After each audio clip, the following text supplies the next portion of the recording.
감사드립니다. 오늘 성경 본문은 마태복음 20장 28절입니다.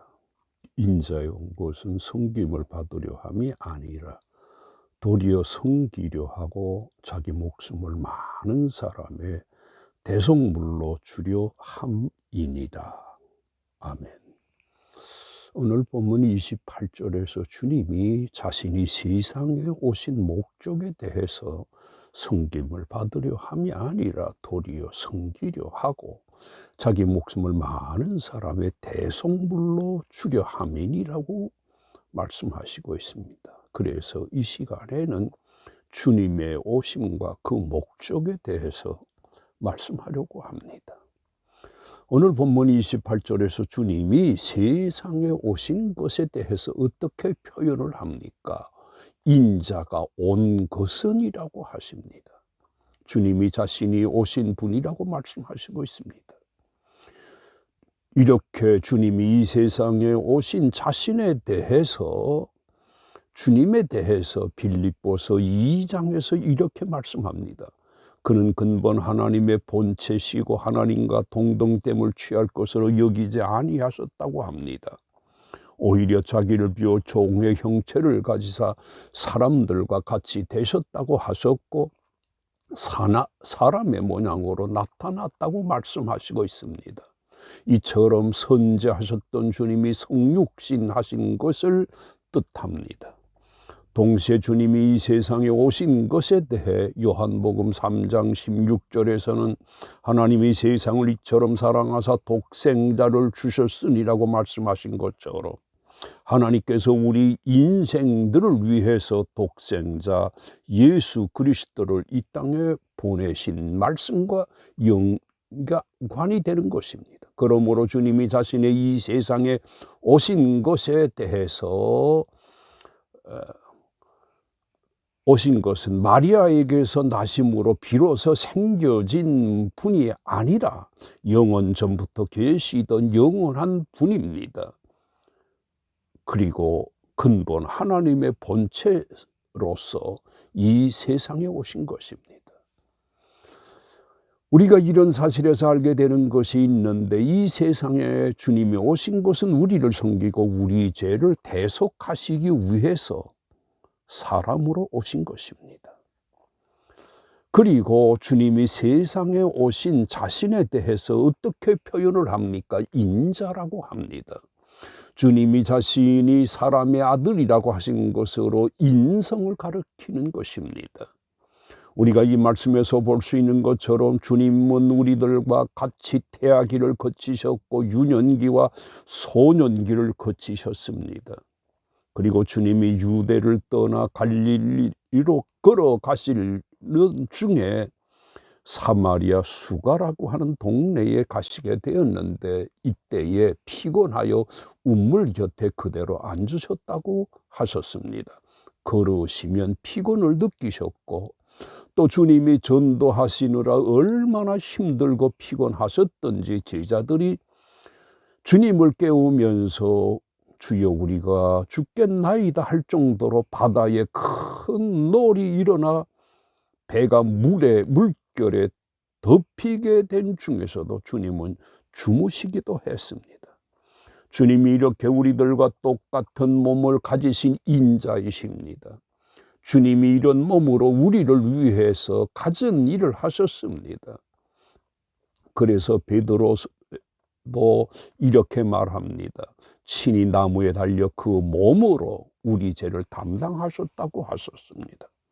우리가 이러한 은혜를 입은 사람으로 어떻게 살아야 될까요? 이것에 대해 바울은 고린도전서 6장 20절에서 너희 몸으로 하나님께 영광을 돌리라고 합니다. 그런데 주님이 이렇게 인자로 세상에 왜 오신 것일까요? 28절에서 말씀합니다. 인자에 온 것은 섬김을 받으려 함이 아니라 도리어 섬기려 왔다고 하십니다.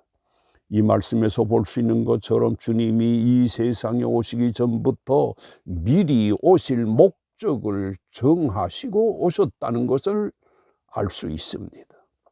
이것에 대해서 성경 여러 곳에서도 말씀하십니다. 주님 오시기 전인 이사야 53장 4절에서 그가 찔림은 우리의 허물 때문이요 그가 상함은 우리의 죄악 때문이라. 그가 징계를 받음으로 우리가 평화를 누리고 그가 채찍에 맞음으로 우리가 나음을 받았도다라고 말씀하였습니다. 주님은 이 세상에 오시기 전부터 오실 목적을 정해 놓으시고 오신 것입니다. 그러나 우리는 삶의 목적을 가지고 이 세상에 출생한 것이 아닙니다.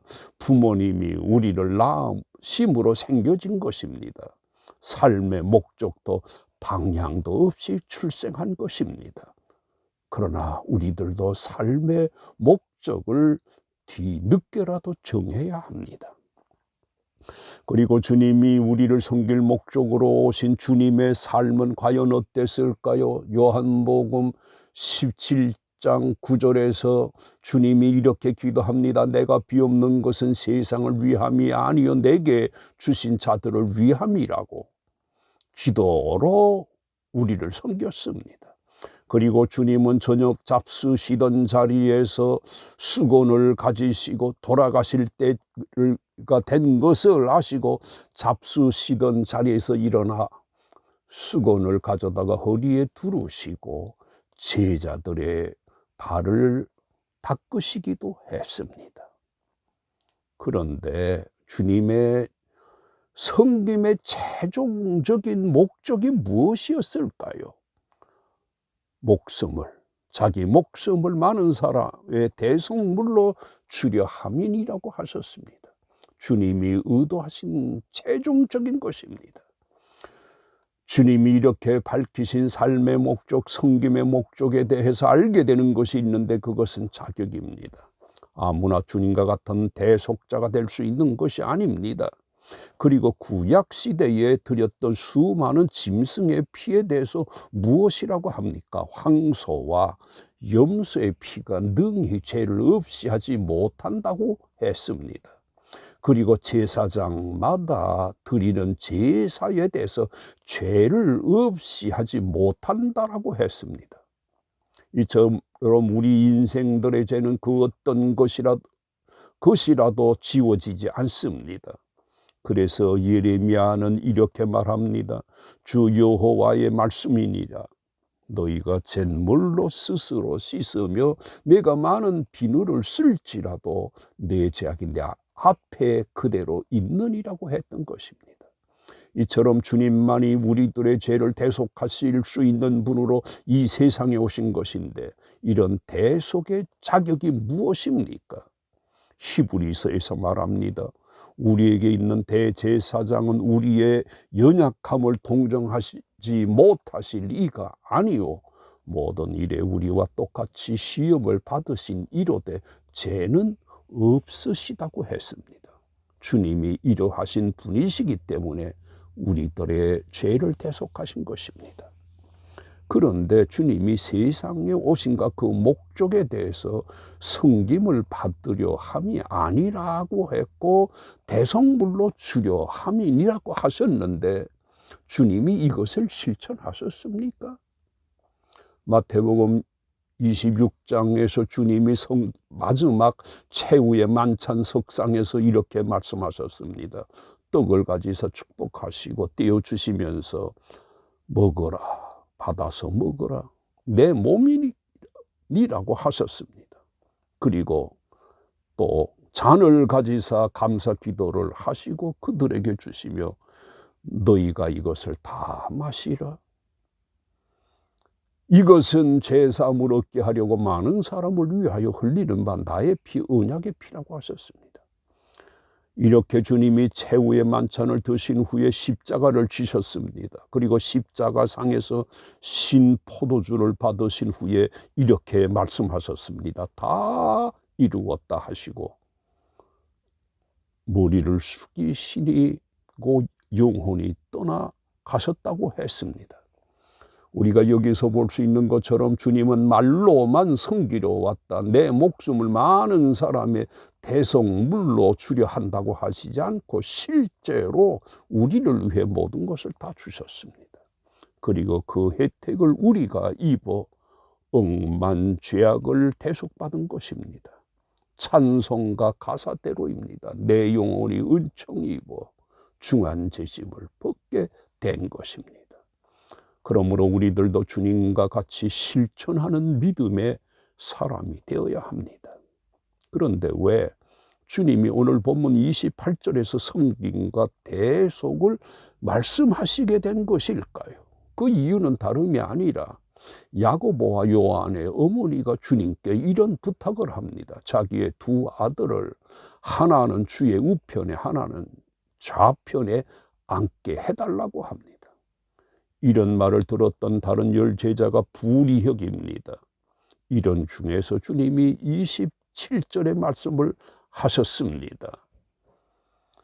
으뜸이 되고자 하는 자는 섬기는 자가 되어야 한다고 하셨습니다. 그러면서 인자가 온 것은이라고 오신 목적을 밝히신 것입니다. 우리가 이상의 말씀에서 볼 수 있는 것처럼 주님의 제자들이 섬김의 롤 모델이 되시는 주님을 따르면서도 섬기려는 마음은 없었습니다. 정반대로 다른 사람을 누리고 으뜸이 되려고 혈안이 되어 있었던 것입니다. 이런 상황 중에서 섬김의 도를 말씀하셨습니다. 그러면 주님의 섬김의 비결이 무엇일까요? 빌립보서 2장 7절에서 오히려 자기를 비어라고 했습니다. 이것이 이렇게 해야 섬김의 사람이 될 수 있는 비결이 됩니다. 우리들도 비우는 사람이 되어야 합니다. 바울이 말한 것처럼 먹든지 마시든지 다 하나님의 영광을 위해서 해야 되는데, 영광을 위하는 삶이 어떤 것일까요? 교회에서 거치는 자가 되지 않는 것이고, 자신의 유익을 구하지 않고 많은 사람의 유익을 구해서 구원받게 하는 것이 나를 비우는 것이 되는 것입니다. 우리가 나를 비워야 섬기는 사람이 될 수 있습니다. 그러면 주님이 어떤 중에서 섬기셨고 우리를 왜 대속하신 것일까요?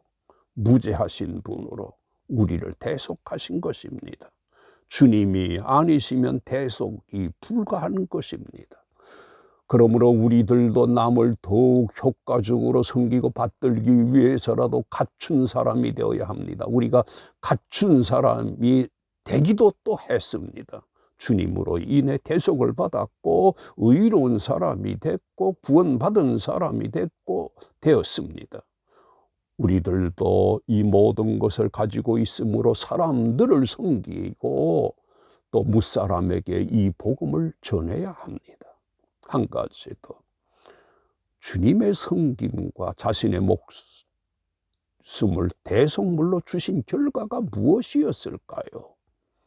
이렇게 말씀하십니다. 자신을 낮추셨는데, 복종하셨는데, 이것은 성경이 알아주는 주님의 섬김이고 대속이었다는 것을 말씀하시는 것입니다. 그리고 주님에게 어떤 일이 생겼을까요? 하나님이 그를 지극히 높여 뛰어난 이름을 주었다고 했고, 모든 자들을 예수님의 이름에 무릎을 꿇게 하셨다고 합니다. 그리고 모든 입으로 예수 그리스도를 주라 시인하여서 하나님께 영광을 돌리게 했다고 합니다. 우리가 이런 사실에서 볼 수 있는 것처럼 주님의 섬김과 대속을 하나님은 귀히 여기시고 최고로 승기시킨 것입니다. 그러므로 우리들도 섬기는 사람이 되어야 합니다. 토의입니다. 주를 믿는 우리들의 삶의 목적을 무엇에 두어야 될까요? 결론적으로 주님이 우리를 위해 모든 것을 버리시고 이 세상에 오셔서 우리를 위해 고난을 겪으시면서 섬기시고 우리를 위해 구원하셨습니다.